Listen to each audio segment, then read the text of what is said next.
He thought ignoring her would be harmless, but he had no idea he was watching the beginning of his own downfall.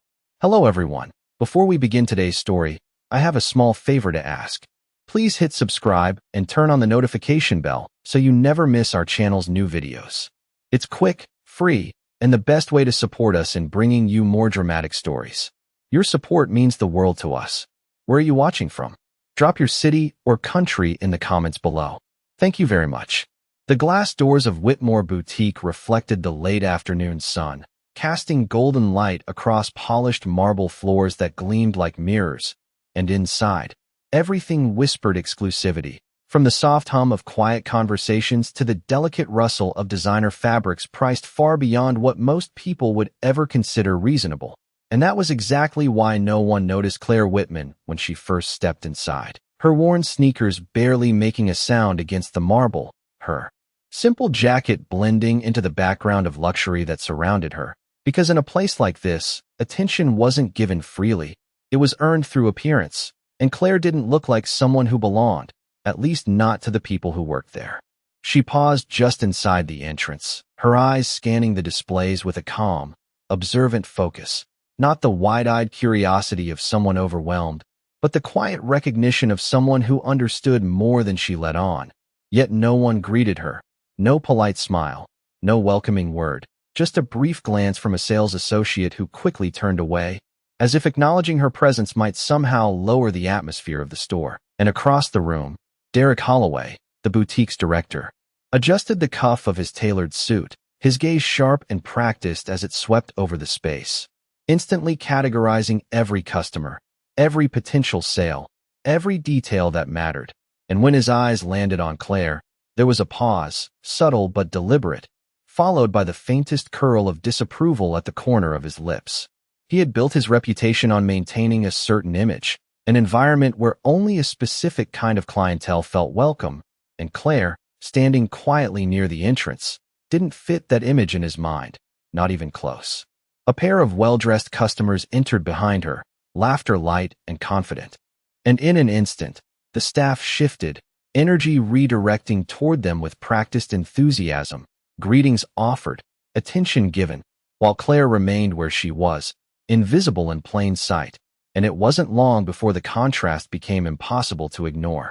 She moved toward a display of dresses, her fingers brushing lightly against the fabric of a deep navy piece, her touch careful, respectful, but before she could even fully examine it, a voice cut through the air, smooth on the surface, but edged with something colder underneath. "Those pieces are part of our premium collection," Derek said as he approached, his tone controlled, measured, but unmistakably dismissive. And though he didn't raise his voice, the nearby conversation softened, the subtle shift in attention creating a quiet stage around them, the kind of silence that always precedes something uncomfortable. Claire turned to face him, her expression composed, her eyes steady, and for a brief moment, there was something unreadable there, something that didn't quite match the role he had already assigned to her in his mind. "I understand," she replied softly, her voice even, without defensiveness, without apology, and that calmness seemed to irritate him more than anything else, because it didn't align with the reaction he expected. Derek glanced briefly at the other customers, aware of their attention, aware of the image he needed to maintain, and then he made his decision, a small one in his mind, insignificant, routine, the kind of moment he had repeated countless times without consequence. "This store," he said, just loud enough for others to hear, "caters to a very specific clientele," and the words hung in the air, polite on the surface but unmistakably clear in meaning. And for a second, everything slowed, the rustle of fabric, the quiet conversations, even the soft music playing overhead seemed to fade as the weight of that statement settled over the room. Claire didn't react the way anyone expected. She didn't argue, didn't protest, didn't shrink either. She simply held his gaze for a moment longer than comfortable, then gave a small, almost imperceptible nod. "I understand," she repeated, and there was something different in the way she said it this time. Something final, something that Derek didn't quite register in that moment, because to him, the situation was already resolved, already finished, just another customer who didn't belong being quietly removed from his carefully curated world. But as Claire turned and walked toward the exit, her steps steady, unhurried, the faint echo of her shoes against the marble seemed louder than before, and for reasons he couldn't explain, Derek found himself watching her leave just a second longer than necessary, a flicker of something unfamiliar passing through his mind before he dismissed it completely. The glass doors closed behind her with a soft click, and the boutique returned to normal. Conversations resumed, attention shifted, and within moments, it was as if she had never been there at all. But what Derek didn't know, what no one in that room could have possibly anticipated, was that the quiet woman who had just walked out hadn't left in defeat. She had left with a decision, and exactly 1 hour later, that decision would come back to that very door with a force no one inside was prepared for. Because sometimes, the people you choose to overlook are the ones who decide whether your world stays exactly as it is, or disappears completely. The boutique returned to its polished rhythm within minutes, as if nothing unusual had happened, but something invisible had shifted in the air, something subtle that no one could quite name. Yet Derek Holloway felt it lingering just beneath the surface of his thoughts as he straightened a display that did not need adjusting, his reflection staring back at him in the mirrored wall with the same composed confidence he had perfected over the years. And still, there was a faint tension in his jaw that had not been there before. He told himself it was nothing, just another routine interaction, the kind that came with maintaining standards, with protecting the exclusivity that defined his store. And yet the image of Claire Whitman standing there, calm and unshaken, refused to fade as quickly as the others had.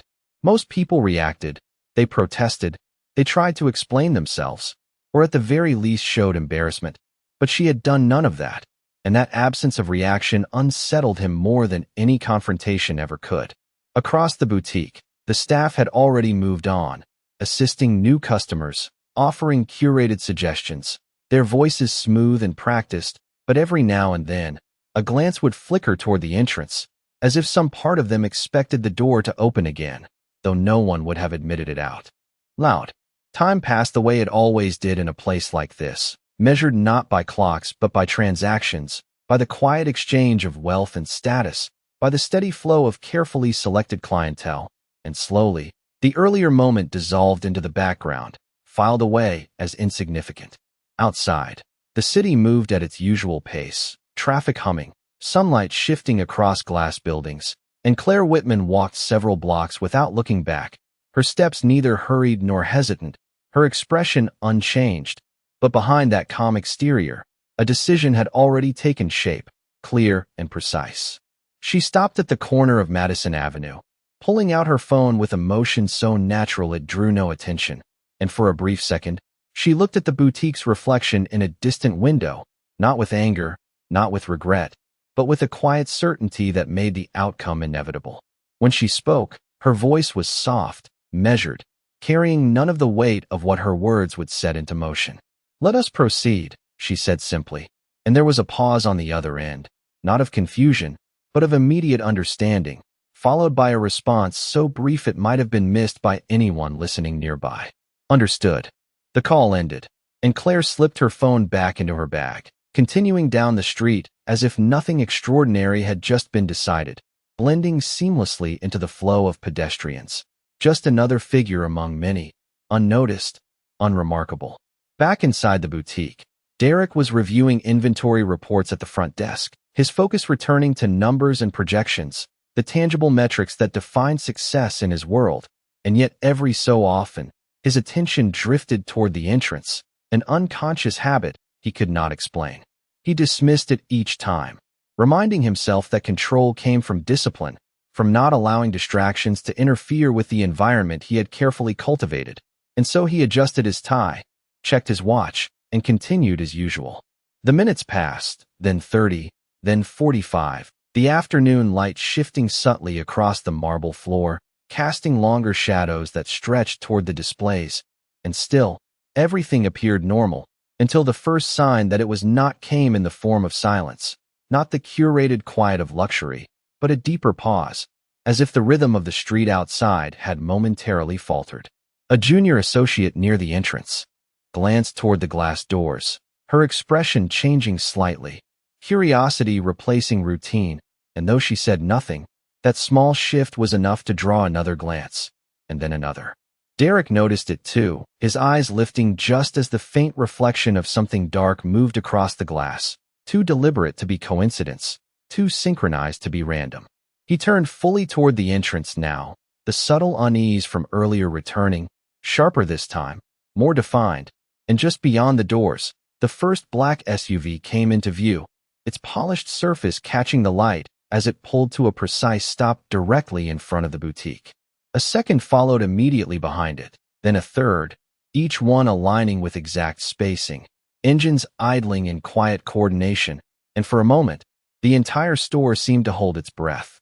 Conversations faded, movement slowed, and even the soft music overhead felt distant, as every eye shifted toward the entrance, drawn by something they could not yet fully understand. Derek stood very still, his mind already searching for explanations, for reasons that would fit within the boundaries of his controlled world, but none of them quite made sense, not when the doors of the first SUV opened in perfect unison with the others, and men in tailored suits stepped out with a purpose that did not ask for attention, but commanded it without effort. And in that precise moment, the certainty Derek had carried all afternoon began to fracture, because something told him, before anyone said a single word, that this was not a coincidence, not an ordinary arrival, and whatever was about to walk through those doors was connected to the one person he had already decided did not matter. The glass doors opened slowly, almost ceremonially, and the moment they did, the atmosphere inside the boutique shifted in a way that no amount of training or professionalism could conceal, because this was no longer the quiet elegance of curated luxury. This was something else entirely, something heavier, something undeniable, and as the men in tailored suits stepped inside with measured, synchronized precision, their presence carried a weight that did not need to be announced. It was felt. Immediately and completely. Conversations stopped mid-sentence, hands froze over fabric. Even the soft background music seemed to fade into irrelevance as every eye in the room turned toward them, drawn not by curiosity alone, but by an instinctive recognition that something important was unfolding. Derek Holloway straightened instinctively, his posture shifting from relaxed control to sharp attention, his mind racing through possibilities, important clients, corporate executives, potential investors, but none of those explanations quite fit the precision of what he was seeing, the way the men moved, the way they scanned the space with calm efficiency, the way their focus was not on the merchandise, not on the displays, but on the structure of the room itself. One of them stepped forward, his presence commanding without effort, his voice calm but unmistakably authoritative as he addressed the room, not loudly, but with a clarity that cut through the silence. "We will need everyone to pause all transactions for a moment," he said, and though the words were simple, the effect was immediate. Staff exchanged uncertain glances, customers hesitated, unsure whether to comply or question, but no one spoke, because something in his tone made it clear that this was not a request in the usual sense. Derek moved forward now, reclaiming his role, his voice controlled, though there was a faint edge beneath it that had not been there before. "I am the director of this location," he said, extending a professional composure he had perfected over years. "Is there something I can assist you with?" The man turned his gaze to Derek, steady and unhurried, as if assessing not just his words, but everything behind them. And for the first time that day, Derek felt the uncomfortable sensation of being evaluated in the same way he had evaluated others, measured silently, categorized without explanation. "Yes," the man replied. "There is." He reached into his jacket and produced a folder, sleek, precise, placing it gently on the counter between them, the sound of it touching the marble surface echoing louder than it should have in the stillness of the room. Derek glanced down, his confidence still intact, but the moment his eyes moved across the first page, something shifted, subtle but unmistakable, his expression tightening just slightly as the meaning of the document began to register. Around them, the staff watched in complete silence, the earlier confidence replaced by uncertainty, because whatever this was, it was no longer part of the normal rhythm of the boutique, and the longer the silence stretched, the heavier it became. "This location," the man continued, his voice even, "has undergone a change in ownership as of this morning." The words settled into the room like a quiet shock wave, not explosive, but deeply disruptive, and Derek's eyes lifted from the document, searching the man's face for clarification, for context, for anything that would restore the sense of control he had carried all day. "That is not possible," Derek said, his tone firm, though a fraction too quick, a fraction too defensive. "We would have been informed." The man did not react to the resistance, did not raise his voice, did not argue. He simply held Derek's gaze for a moment longer than comfortable, then spoke again with the same calm certainty. "You are being informed now."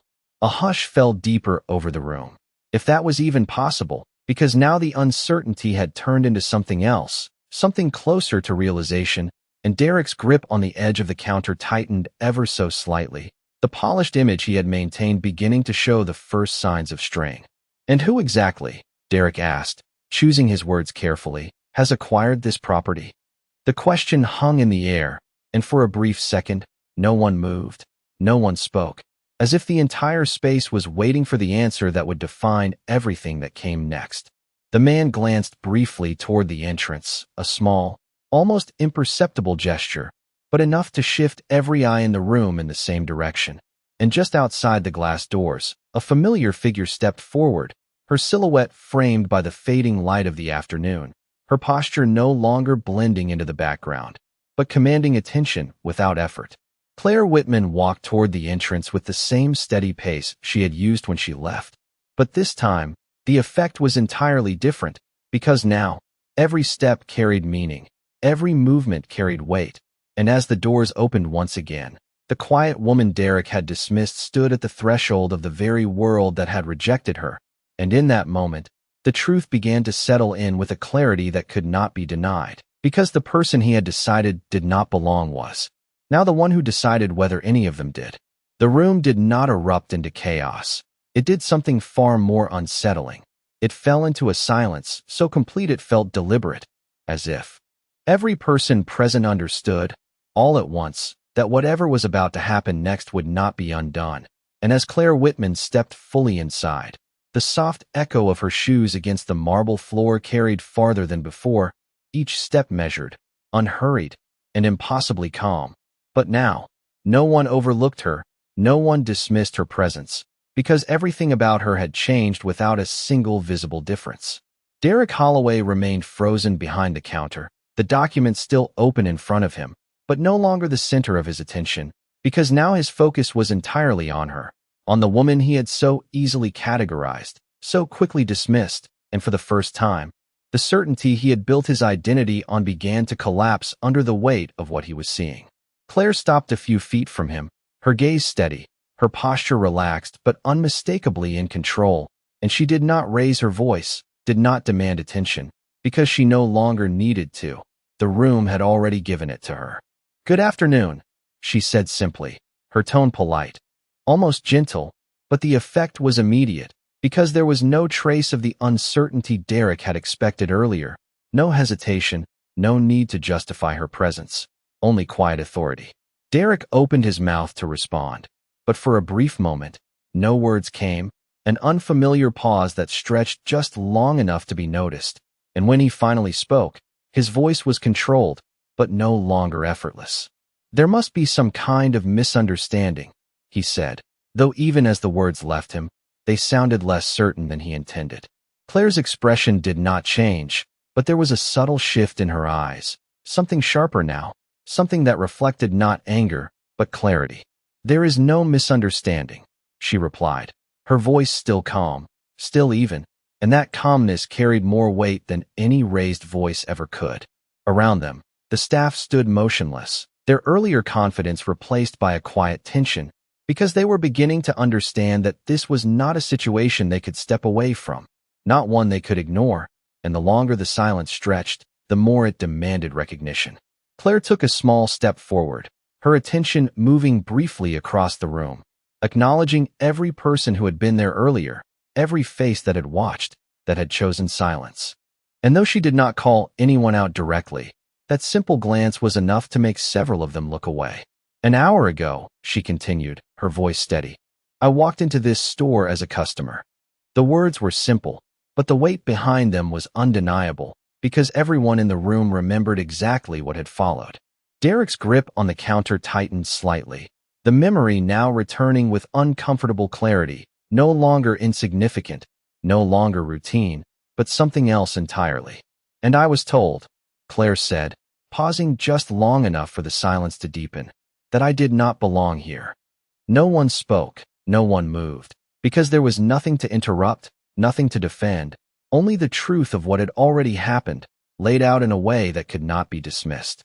Derek inhaled slowly, attempting to regain control, to re-establish the authority that had defined him, but the foundation beneath that authority was no longer stable, and for the first time, he found himself searching for the right response instead of delivering it. If there was any misunderstanding in how that was communicated, he began, choosing his words carefully, "We can certainly address it." Claire tilted her head slightly, not in confusion, but in quiet acknowledgement of what he was trying to do, and for a moment, the room seemed to hold its breath again. "This is not about how it was communicated," she said, her voice still calm, still composed, but now carrying something deeper, something final. "It is about what was believed." The words settled over the room like a verdict, not loud, not dramatic, but impossible to ignore, and Derek felt the weight of them more than anyone else, because he knew exactly what she meant, even if he had never expected to be held accountable for it.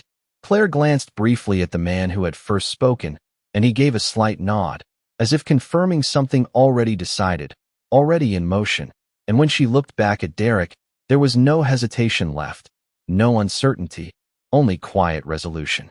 "This location," she said, her tone unchanged, "is now under new ownership." Derek's eyes flickered toward the document again, then back to her, the realization now complete, undeniable, and for the first time that day, he understood the full weight of what he had set in motion without even realizing it. "Claire." Let the silence stretch just a moment longer, long enough for every person in the room to fully absorb what that meant, before she spoke again, her voice softer now, but no less powerful. "And from this moment forward," she said, "everything here will reflect a different standard." The room remained completely still, the air heavy with anticipation, because everyone could feel it, the shift, the turning point, the moment where everything that had seemed permanent suddenly was not. And as Claire held Derek's gaze, unwavering, the message became unmistakably clear. The rules had changed, and the person who defined them was no longer him. No one moved, not even the faint rustle of fabric or the subtle shifting of weight that usually filled a room like this, because the kind of silence that had settled over the boutique now was not passive. It was charged, expectant, as if the space itself was waiting for something to be decided, something final. Derek Holloway felt it more than anyone, the slow unraveling of control he had once carried so effortlessly, the realization settling in layers, each one heavier than the last, and for the first time in years, he found himself standing in a position he did not recognize, not as the one who judged, but as the one being judged. He straightened slightly, instinctively reaching for the professionalism that had defined him, but even that felt different now, thinner somehow, less convincing under the weight of Claire Whitman's steady gaze. "What exactly are you implying?" he asked, his voice measured, but lacking the quiet authority it once held, because deep down, he already knew the answer, he just was not ready to accept it.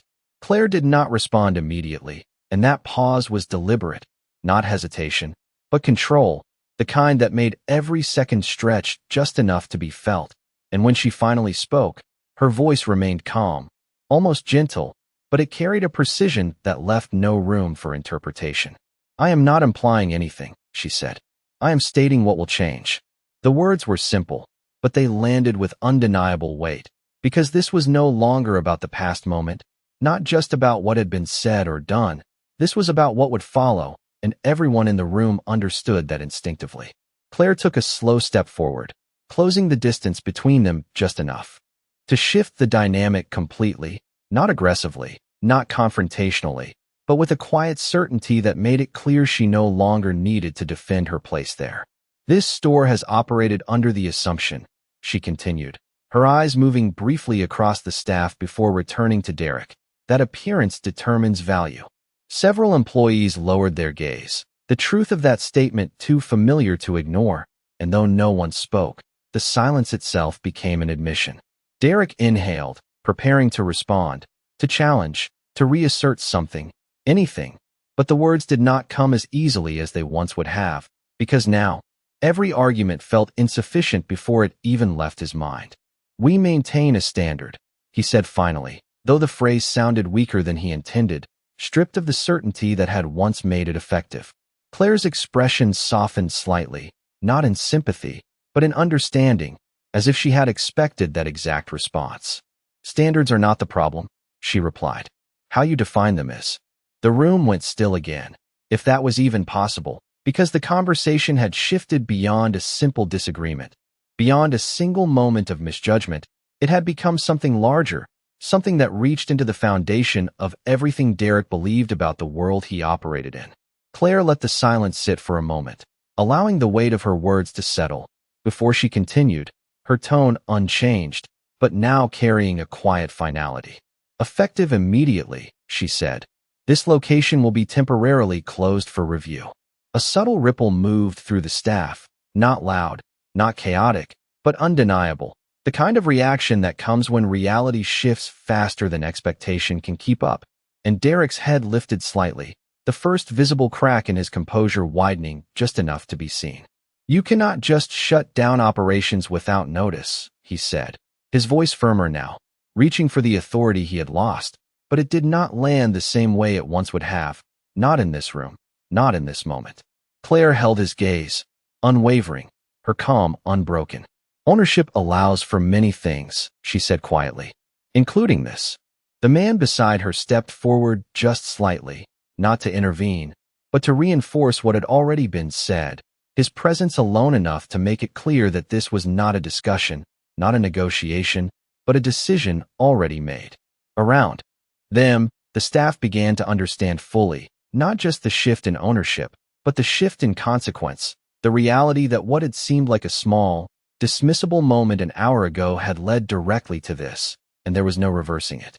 Derek's eyes moved across the room, taking in the faces of his employees, the customers who had witnessed everything, the space he had controlled so completely just hours earlier, and for the first time, he saw it from a different perspective, not as a domain he managed, but as a place shaped by choices, his choices, and the realization was not loud or dramatic, it was quiet, but deeply unsettling.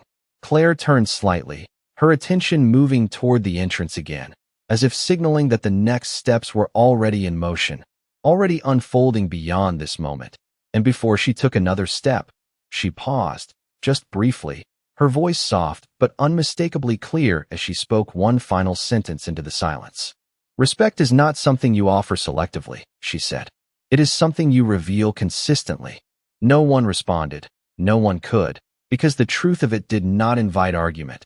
It simply existed, undeniable and complete, and as the weight of that statement settled over the room, the shift that had begun the moment she walked in reached its conclusion, because this was no longer just a change in ownership, it was a change in everything that had once defined this place.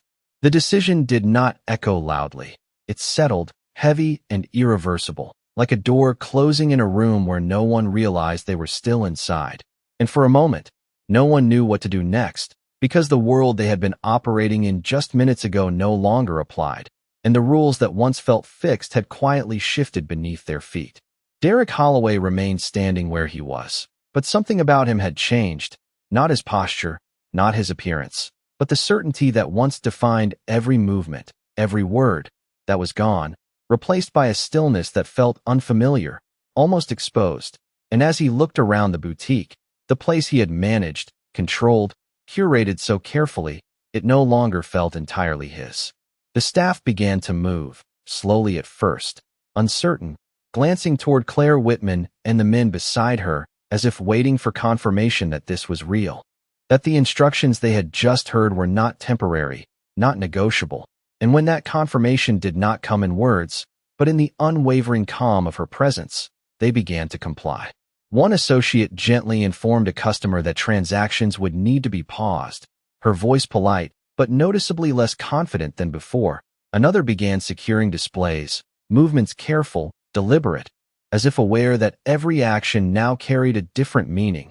And across the room, the subtle hum of normal operation faded completely, replaced by a quiet, coordinated stillness that felt more like a reset than a disruption. Claire observed it all without interruption, her gaze moving from one corner of the boutique to another, not critically, not emotionally, but with a clarity that suggested she was seeing the space not as it had been, but as it could be, and that distinction was what made the moment powerful, because this was no longer about correcting a single mistake, it was about redefining an entire environment. Derek took a step forward, not aggressively, not defensively, but with a hesitation that had never been part of him before, and when he spoke, his voice carried a different tone, quieter, more measured, as if he was choosing each word with greater care than he ever had. "What happens to the staff?" he asked, and though the question sounded procedural, there was something deeper beneath it, something closer to realization than resistance. Claire turned her attention back to him, her expression unchanged, but her eyes softer now, not in sympathy, but in understanding of the moment he was standing in. "That depends," she said, her voice steady, "on what they choose to carry forward." The answer was not immediate, not simple, and that was intentional, because it shifted responsibility, not as punishment, but as reflection, and several employees glanced at each other, the meaning of her words settling in ways they had not expected. Claire took a few steps toward the center of the boutique, her presence naturally drawing attention without effort, and as she spoke again, her voice reached everyone in the room without needing to rise. "This place was never defined by its inventory," she said. "It was defined by its behavior." The words lingered, not dramatic, not forceful, but precise, and for many in the room, they carried a weight that extended beyond this moment, beyond this store, into something more personal, more lasting. Derek listened, not interrupting, not challenging, because somewhere in the quiet space between what had happened and what was unfolding, he understood that this was not a situation he could control his way out of. This was something he had to face, fully and honestly, and that realization, though subtle, marked the true turning point. Claire paused briefly, her gaze sweeping the room one more time, acknowledging the silence, the attention, the shift, and then she spoke again, her tone calm, but unmistakably firm. "There will be a review of every position, every role, every decision that led to today," she said. "Not to assign blame, but to understand standards." No one spoke, but the absence of resistance spoke for them, because in that moment, the idea of standards had taken on a new meaning, one that could not be measured by price tags or appearances. Derek exhaled slowly, the tension in his shoulders easing just slightly, not because the situation had resolved, but because something within him had shifted, a recognition that this was not the end of something he controlled, but the beginning of something he had never fully understood. Claire turned slightly, her attention moving toward the entrance once more, the late afternoon light now softer, casting longer shadows across the marble floor, and as she began to walk, her steps carried the same quiet confidence as before, but now, they left an impact that no one in the room could ignore. She paused just before reaching the doors, not turning back immediately, allowing the silence to settle one last time, before speaking in a voice that was softer than before, but somehow carried even more weight. "People remember how they are made to feel," she said, long after they forget what was said. The words hung in the air, simple, undeniable, and as she finally stepped forward, the doors opening once again to let her pass, the boutique remained still, not out of confusion, not out of fear, but out of understanding, because what had changed here was not temporary, not superficial, it was foundational, and for the first time, everyone in that room could feel it clearly, the difference between appearance and dignity, and which one truly lasts. The doors closed behind Claire Whitman with a soft, almost final sound, and yet the impact of her presence did not leave with her. It remained, lingering in the air like something unfinished, something that had only just begun to take shape. And inside the boutique, no one rushed to speak, no one attempted to restore the normal rhythm, because it was clear now that normal no longer existed in the same way it had just an hour ago. Derek Holloway stood still for a moment longer, his eyes fixed on the space where she had just been, as if trying to process not just what had happened, but what it meant, and for the first time in a long time, he allowed himself to feel something he had avoided for years, uncertainty, not the kind that comes from lack of knowledge, but the kind that comes from realizing that what you believe to be correct might not have been complete. Around him, the staff continued their quiet adjustments, securing displays, guiding remaining customers toward the exit with polite explanations, their voices softer, more careful, as if each word now carried more weight than before, and though no one said it out loud, there was a shared understanding forming between them, something unspoken but deeply felt.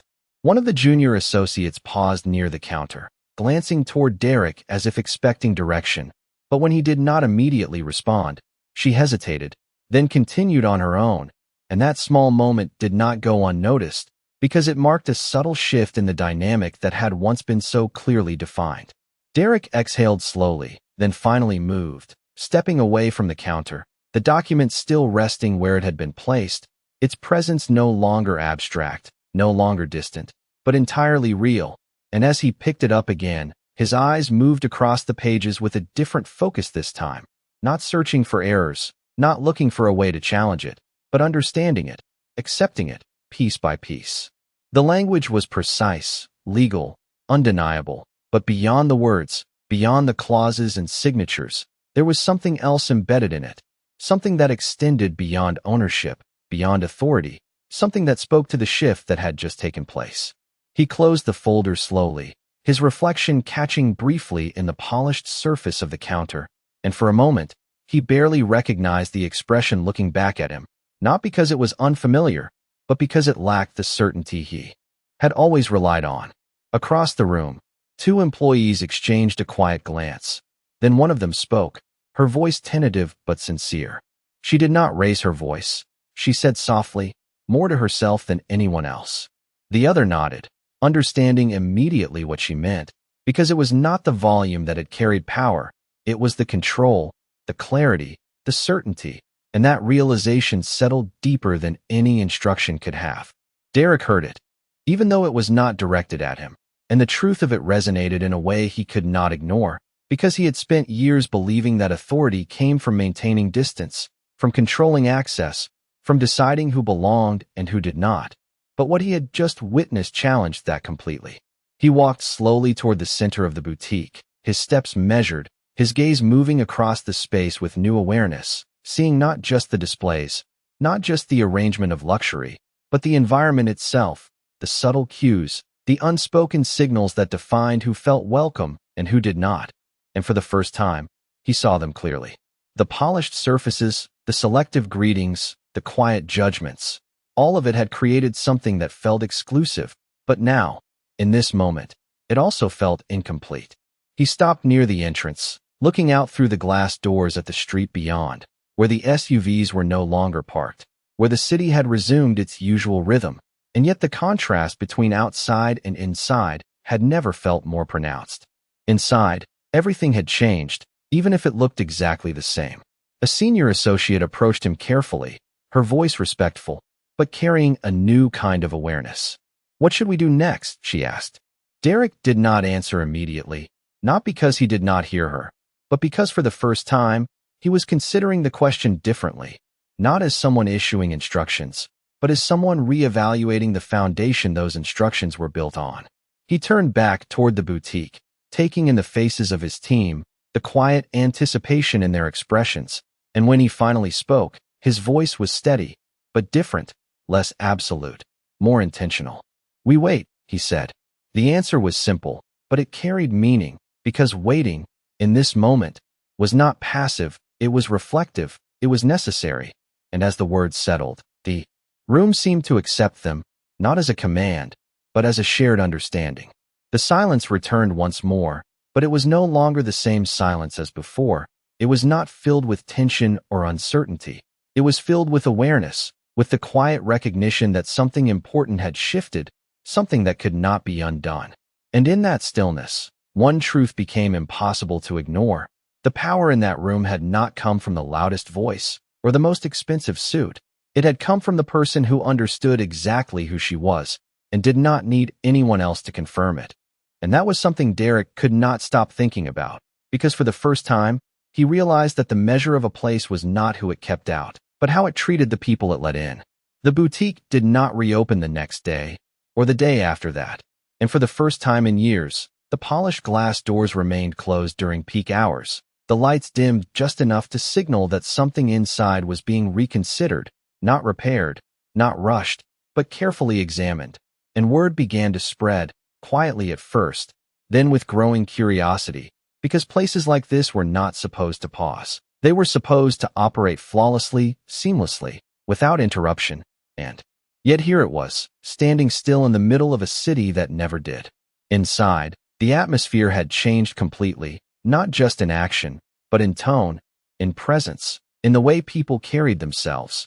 Because when something fundamental shifts, it does not stay contained to one moment, it reshapes everything around it. Claire Whitman stood near the center of the boutique once again. But this time, there was no audience of customers, no performance of luxury. Only a small group of individuals gathered with purpose, reviewing, observing, noting details that had once been invisible to those who worked here every day. The racks of clothing remained untouched, the displays unchanged, but now they were seen differently, not as symbols of exclusivity, but as reflections of the environment that had been built around them. Claire listened as one of the analysts spoke, outlining patterns in customer interactions, noting inconsistencies in service, subtle but repeated behaviors that revealed more than any policy ever could, and she did not interrupt, did not rush the process, because she understood. That real change required understanding, not just action. Derek Holloway stood at a distance, no longer positioned at the front, no longer directing the flow, but observing, and that shift in position was not forced, it was natural, because the role he once occupied had been redefined without needing to be announced. He watched as conversations unfolded, as decisions were discussed, and for the first time, he saw the structure of the boutique not as something fixed, but as something shaped by countless small choices, choices he had made, choices he had reinforced, choices he had never questioned. One of the senior staff members approached Claire, her tone respectful but different now, less performative, more genuine. "We always believed we were maintaining excellence," she said, her words careful, thoughtful. Claire nodded slightly, acknowledging the statement without immediately responding, and that pause allowed the weight of the words to settle, not as justification, but as reflection. "Excellence is not the issue," Claire said finally. "Consistency is." The distinction was subtle, but powerful, because it shifted the focus away from what they thought they were achieving, and toward how they were actually behaving. And that difference was what had gone unnoticed for so long. Across the room, Derek listened closely, his attention sharper now, more engaged, because for the first time, he was not listening to respond, he was listening to understand, and that shift, though quiet, marked a deeper transformation than anything else that had happened so far. The review continued, moving through each area of the boutique, each role, each interaction, and with every observation, a clearer picture began to form, not of failure, but of misalignment, a gap between intention and execution that had grown over time without being addressed. Claire moved slowly through the space, her presence steady, her attention deliberate, and as she paused near the entrance, she looked out once more at the city beyond, the steady movement, the constant flow of people, and for a moment, there was a quiet contrast between what existed outside and what was being rebuilt inside. Derek approached her carefully, his steps measured, his expression no longer defensive, no longer certain, but open in a way it had never been before. "I thought I understood what this place needed," he said, his voice low, not seeking approval, not seeking validation, just stating a realization that had taken shape over the past hours. Claire did not immediately respond, and when she turned to look at him, her expression remained calm, but there was a subtle shift there, something that acknowledged the change in him, even if it was not yet complete. "You understood part of it," she said, "but not all of it." The words were not harsh, not dismissive, but they were honest, and that honesty carried more weight than anything else. Derek nodded slowly, absorbing the meaning, not resisting it, not deflecting it, because now, for the first time, he recognized the value in that perspective. The silence that followed was not uncomfortable. It was reflective, a space where understanding could exist without needing to be filled with words. And as Claire turned back toward the interior of the boutique, her voice came once more, quiet but clear. "A place is not defined by who it excludes," she said. It is defined by who feels respected inside it. And in that moment, standing in a space that looked the same but felt entirely different, Derek understood that what had happened here was not just a correction.